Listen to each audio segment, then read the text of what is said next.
நம்ம சேனல் சார்பாக உங்கள் எல்லாருக்குமே அன்பான வணக்கம். பெண்கள் சமையல் அறையில் செய்ய வேண்டிய விஷயங்கள் என்ன அப்படிங்கிறத இந்த பதிவில் நம்ம தெரிஞ்சுக்கலாம். மகாலட்சுமி நிரந்தரமாக நம் வீட்டிலே தங்கணும் அப்படின்னா இந்த விஷயங்கள் செய்யலாம். மகாலட்சுமியின் ஆசிர்வாதத்தை முழுமையாக பெற்றுக்கொள்ளலாம். ஒரு வீட்டில் மகாலட்சுமி அம்சம் கொண்டவள் யாருன்னு பார்த்தோன்னா அந்த வீட்டில் இருக்கும் பெண்தான். வீட்டில் இருக்கும் பெண்கள் மன நிம்மதியோடு நோய் நொடி இல்லாமல் சந்தோஷமாக இருந்தாலே போதும், அந்த வீட்டில் இருக்கும் மற்றவர்களுக்கும் லக்ஷ்மி கடாட்சமும் சுபிக்ஷமும் நிறைவாக கிடைக்கும் அப்படிங்கிறது உண்மை. அந்த வீடு கோவிலாக இருக்கும். பெண்களுடைய மனதில் எப்பொழுதுமே ஒரு விதமான குழப்பம், மன நிம்மதி இல்லாமை, சஞ்சலத்தோடு இருக்கும் அந்த வீட்டு பெண்கள் அப்படி இருக்கும் பட்சத்தில் அந்த வீட்டில் இருக்கும் மற்றவர்களுக்கும் தொடர் பிரச்சனைகள் வரத்தான் செய்யும். பெண்கள் என்றாலே அவர்கள் அதிக நேரமாக இருப்பது எங்கன்னு பார்த்தோம்னா சமையல் அறையில் தான் இருப்பாங்க. சமையல் அறையில் என்னென்ன விஷயங்களை சரியான முறையில் பின்பற்றி வந்தால் அந்த வீட்டில் நேர்மறை ஆற்றல் அதிகரித்து லக்ஷ்மி கடாட்சம் நிறைந்திருக்கும் அப்படிங்கிறதான் இந்த பதிவில் பார்க்க போகிறோம். பெண்களாகிய நாம் வீட்டில் மகாலட்சுமி கடாட்சத்தை கொண்டு வரணும்னா சமையல் அறையில் சில சின்ன சின்ன விஷயங்களை செய்தாலே போதும், நம் வீட்டில் மகாலட்சுமி கடாட்சம் நிரம்பியே இருக்கும். சமையல் அறையில் கூடுமானவரை பெண்கள் இரும்பு பாத்திரத்தை சமைப்பதற்கு பயன்படுத்த வேண்டும்.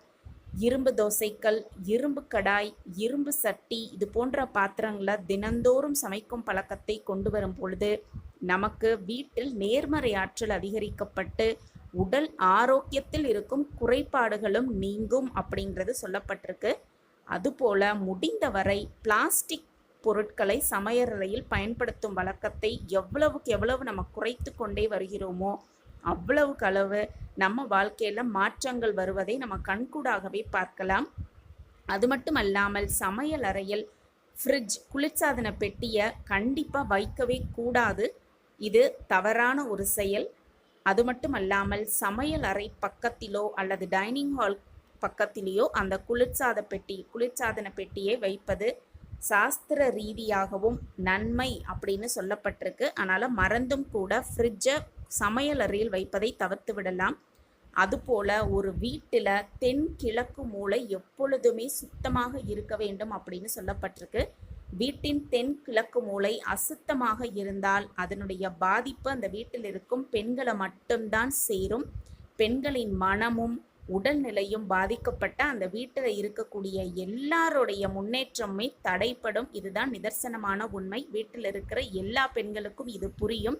வீட்டில் பெண்களை சார்ந்திருக்கும் எல்லாருக்குமே இது நல்லாவே தெரியும். ஒரு நாள் அந்த வீட்டில் பெண் படுத்தாங்கன்னா, ஏதோ முடியலைன்னு படுத்தாங்கன்னா அந்த வீடு எப்படி இருக்கும் அப்படின்னு அடுத்த நாள் அந்த பெண்ணே ஏந்திரிச்சு வந்து பார்த்தாதான் தெரியும்.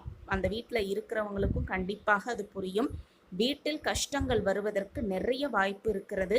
அதனால் மனதையும் உடலையும் எப்பொழுதும் பத்திரமாக பெண்கள் வைத்துக்கொண்டு தென்கிழக்கு மூலை எப்பொழுதுமே சுத்தமாக இருக்கும்படி நம்ம வச்சுக்கிட்டோம்னா வீடு எப்பொழுதுமே சுபிக்ஷமாகவே இருக்கும்.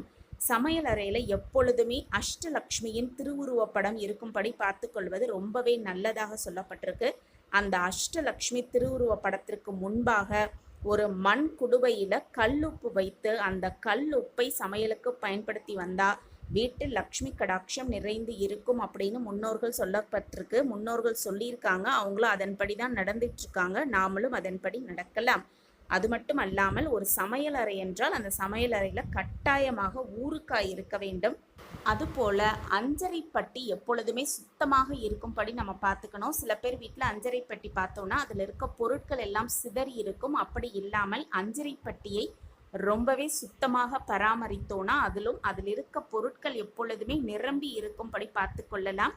அது மட்டும் அல்லாமல் நம்ம வீட்டில் இருக்கும் உப்பு ஜாடியில் இருக்கும் உப்பு எப்பொழுதுமே தழும்ப இருக்கும் மாதிரி பார்த்துக்கலாம். கண்டிப்பாக நம்ம வீட்டில் மகாலட்சுமி வாசம் புரிவாங்க. இதை எல்லா விஷயத்தையுமே நான் செய்கிறேன், ஆனாலும் எங்கள் வீட்டில் லக்ஷ்மி கடாட்சம் இல்லவே இல்லை, வறுமை இருக்கத்தான் செய்கிறது, மன நிம்மதி இல்லை அப்படின்னு சொல்லிக்கிட்டே இருந்தால் எதுவுமே செய்ய முடியாது.